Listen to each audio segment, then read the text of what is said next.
While most gardens are winding down for the winter, yours is about to get a secret weapon. Seriously, the key to a garden that just explodes with life next spring doesn't start with back-breaking tilling or pricey fertilizers. It starts right now, with what you plant this fall. So I'm going to pull back the curtain on the specific cover crops that will shield your soil from winter's fury and supercharge it with free nutrients. You'll work less and harvest way more next season. Let's dig in. All right, let's get right to it. We've all been there. You've pulled out the last of the tomato plants, cleaned up the beds, and now you're left with this patch of bare earth. The temptation is to just walk away, latch the garden gate, and forget about it until spring. But I'm going to tell you something I wish I'd known a decade ago. Leaving your soil naked and exposed all winter is one of the biggest mistakes any gardener can make. Think about it. Nature hates bare soil. It's always covered by something. Leaves, grasses, life. When we leave our garden beds exposed, we're basically rolling out the welcome mat for trouble. That bare soil is vulnerable. Winter rains and melting snow can carry away your precious topsoil in a process called erosion. All those nutrients you worked so hard to build up? Gone. Washed away or leached so deep that next year's plants can't even reach them. And what loves bare soil more than anything? Weeds. Leaving your soil open is like sending a formal invitation to every weed seed in a 5-mile radius. Come spring, you'll be battling a jungle before you even think about planting. As if that's not enough, heavy winter rains can hammer the soil, compacting it into a hard, lifeless brick. But what if you could stop all that? What if instead of becoming a depleted, weedy mess, your garden could actually be working for you all winter long? That's the magic of cover crops. Think of them as a living, breathing blanket for your soil. They are the ultimate work smarter, not harder tool for an organic gardener. These plants are your garden's personal C-suite. The Chief Fertility Officer, the Chief of Security, and the Chief Operations Officer, all rolled into one. They make free fertilizer, they provide weed and erosion security, and they manage your entire soil structure. Let's meet the all-star team.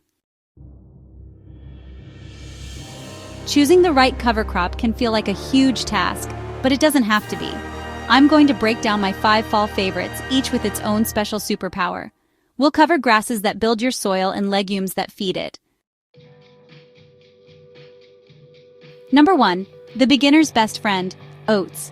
If you're new to this whole cover crop thing, start here, with oats. It honestly doesn't get much easier. Oats are fantastic because they grow incredibly fast in the cool fall weather, quickly creating a dense mat that stops erosion in its tracks. All that growth adds a ton of organic matter back to your garden, which is the cornerstone of healthy soil. But here's the real kicker for beginners. In most cold climates, oats will winter kill. That means the first hard frosts do the termination work for you. You don't have to lift a finger. In the spring, you're left with this beautiful layer of natural straw-like mulch just sitting on the surface, ready for you to plant right into. Oats are brilliant at smothering weeds, and their roots help loosen the topsoil, making it soft and crumbly. They are the perfect no-fuss introduction to cover cropping. Number 2, the heavy clay buster, annual ryegrass. Are you struggling with compacted, heavy clay soil that feels like you're digging through concrete? Well, meet your new best friend, annual ryegrass. Now don't mix this up with winter rye. They are completely different plants. Annual ryegrass is famous for one thing above all else, its incredible root system. It creates this massive, deep, fibrous network that acts like a natural biodrill, punching right through those compacted layers. This process forges thousands of tiny channels, which dramatically improves your soil's drainage and aeration. Water can now soak in instead of running off, and it creates little highways for the roots of your future veggies to travel down deep. While it produces less green stuff above ground compared to others, its work below the surface is where it's a true rock star. This is the crop you plant when you want to fundamentally change your soil's texture for the better. Number 3, the nitrogen powerhouse, hairy vetch.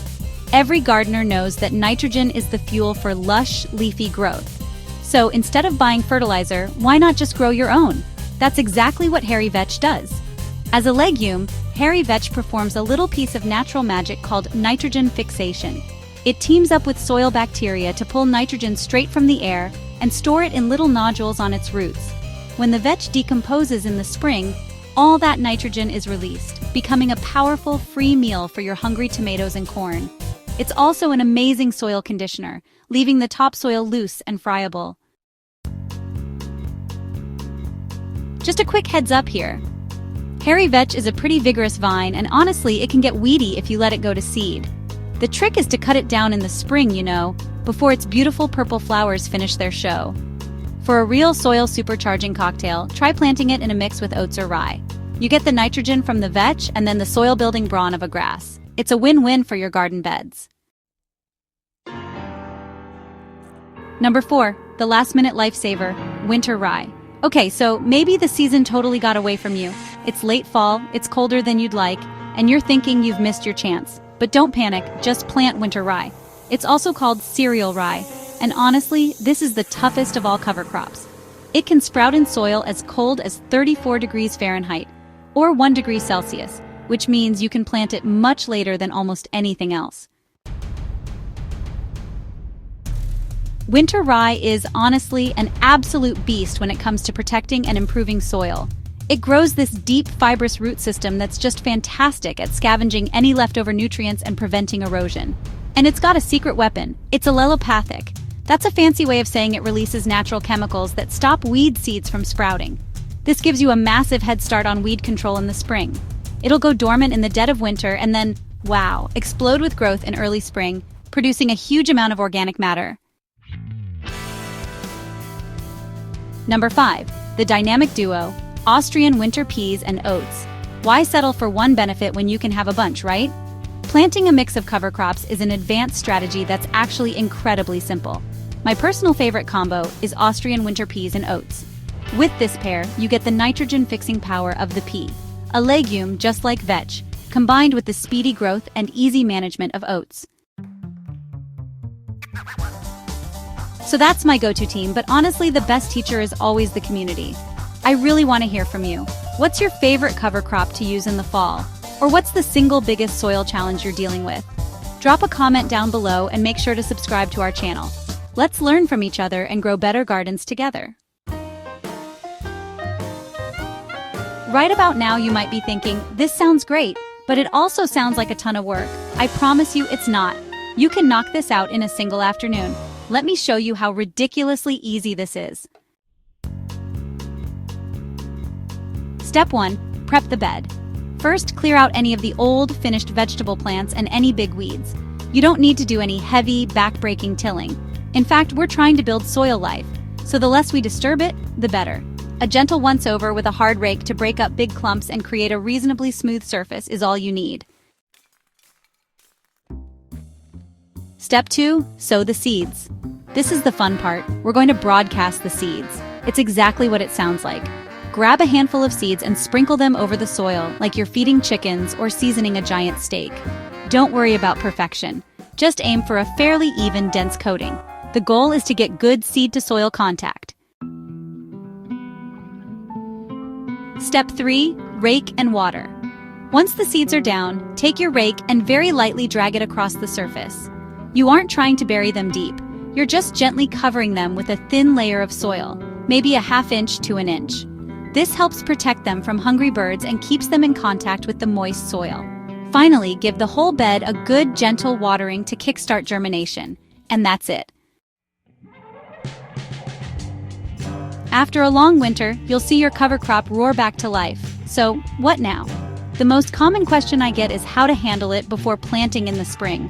For organic, no-till gardeners, the answer is the chop and drop method. About 3 to 4 weeks before you plan to plant your veggies, you just cut the cover crop down. You can use a string trimmer, head shears, or even a lawnmower on its highest setting. Cut it all down and let the greens fall right where they are. Do not rake them up. This chopped up material creates a thick, nutrient-rich mulch that will slowly decompose, feeding your soil, suppressing new weeds, and conserving moisture. After you chop it, Wait a couple of weeks for it to start breaking down, then plant your spring seedlings directly into that beautiful mulched bed. When you part that mulch to plant your seedlings, you will be stunned. The soil underneath will be dark, moist, and crumbly, and probably teeming with earthworms. That is the payoff. That is the healthy, living soil that will grow the most incredible vegetables you've ever tasted. So, by taking just a few hours this fall to plant a simple cover crop, you're not just preventing weeds or stopping erosion. You are actively building a healthier, more resilient, and more productive garden for next year. You're becoming a true partner with nature, nurturing life in your soil even when the world above is cold and dormant. You are investing in your garden's future. Imagine next spring pulling back that layer of green mulch to find the richest, most life-filled soil you've ever had ready and waiting to nourish your plants. That's the power of falling into soil health. If you found this helpful and want to go even deeper into creating incredible organic soil, don't forget to like and subscribe so you don't miss what we have planned next. Now get out there and get planting.